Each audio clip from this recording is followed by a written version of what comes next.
Ang papa niyo po ang naggawa ng desisyon against all Filipinos na may libing si Marcos Sr. sa libigan ng mga bayani.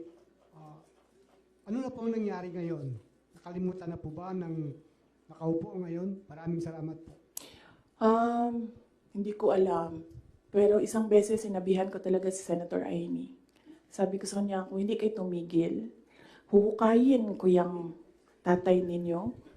Itatapon ko siya sa West Philippine Sea. Sinabihan ko si Senator Amy.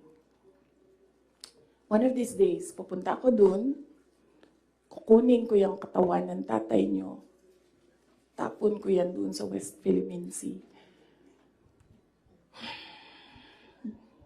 I don't think sumagot siya. Hindi ko maalala. Nandun pa yun sa group chat. Merong mga nakakita. May ibang tao. Pero Senator Amy naman, kilala niyo naman siya, di ba? Diretso yan magsalita. Hindi din yan, hindi siya, she's I believe, a sincere person. Saan na tayo? Yes, sir. Next. So,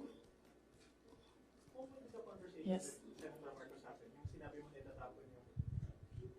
Just a very quick follow-up. Oo. When did the conversation happen between you and Senator Amy na you mentioned natatapon Hindi yung- kasi conversation yun eh, group chat yun.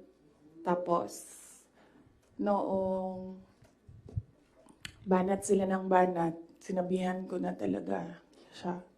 Sabi ko, one of these days, huhukayin ko talaga yan. Tatapon ko yun sa Philippine Sea, yung tatay ninyo. Okay, so pwede tumuloy na muna tayo, ha? Kasi gutom na ako.